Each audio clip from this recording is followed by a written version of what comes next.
Greetings and salutations, my dear audience. This is Joe St. Egg Benedictus coming at you with a video about 2024 goals and recapping just briefly 2023. I don't know if you remember this, but I started 2023 with the goal of continuing reading through Alter's Old Testament, just down here. And this has been my second year reading Alter's Old Testament. This year I'm on the Hebrew Bible, the prophets, or 2024. I'll be going into the third volume on the writings. So I did the Torah last year, the prophets this year. I'll probably not finish the prophets by the end of December because I still have a ways to go, as you can see.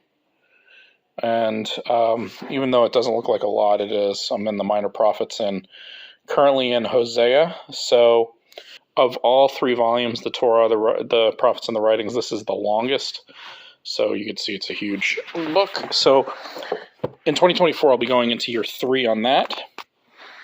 This past year, for New Testament, I started with the CSB and the Experiencing God Bible. I was really excited about it, but I could not get past the single column setting of the CSB. Really couldn't stand it. I couldn't retain anything. I wasn't getting anything out of it. The translation is sound, by the way. I do like the translation. It is gender accurate. Not a lot of people would be surprised about that, but I just couldn't, for some reason, couldn't get past it. So I switched to the Jerusalem Bible for the New Testament and did the entire New Testament this year.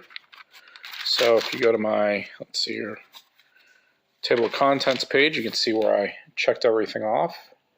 You'll see everything is checked off except for Philippians, which I did. I preached through Philippians, so I didn't really read it devotionally, although I did read it for my sermon at that time. So I could have checked it. I just didn't.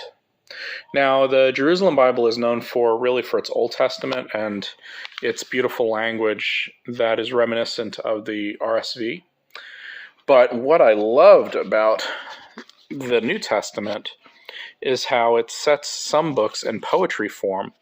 For instance, Ephesians.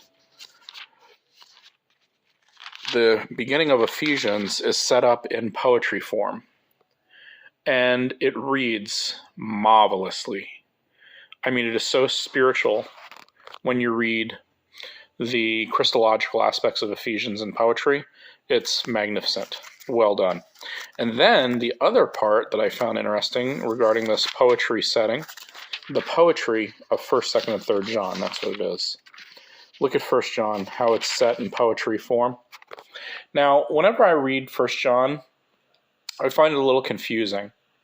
But when I read it in this poetic form, things started to come out that I never ever really comprehended before. And so for 1st John, this was a real spiritually insightful book in this particular typeset with this, as I mentioned, poetry. Now you might say, hey Joe, that's a single column and you just complain about single column. That is true. I did have trouble with this single column writing, but the translation itself sustains a rendering of the text that really goes beyond beautiful for the most part. It is a dynamic translation. I would describe it as dynamic.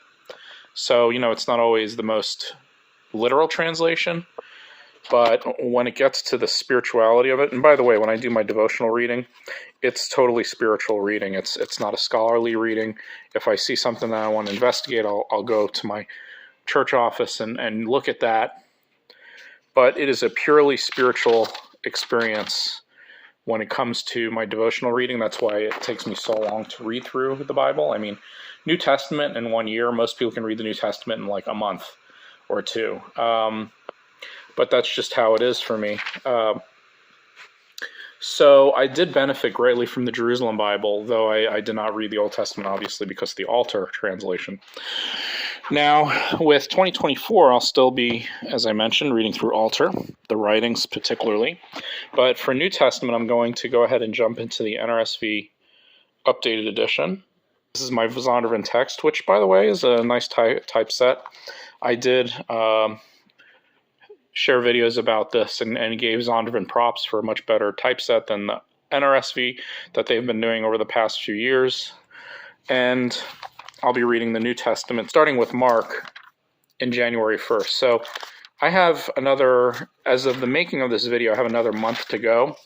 So rather than reading a chapter of the Old Testament, a chapter of the New Testament in the morning, I'm just reading 2 chapters in the Old Testament to try to get through that. So that's basically my goal for this time around and this year coming up. Hoping to get familiar with the updated edition of the NRSV. We'll see how it goes. I also have other just goals, short-term goals. I read a chapter, not every day, but a chapter whenever I feel like in this, the Atlas of the Bible. It has very short chapters, so what I can do is I can read the Bible, pray, and basically I can literally knock out a chapter in not even one sitting. They're such short chapters, it's not even funny. Lots of pictures, which is also good. I also have my Let Go and Let God journal. I told you all about this some time ago. Whenever I need to let go of something and I'm really struggling with it, I use this old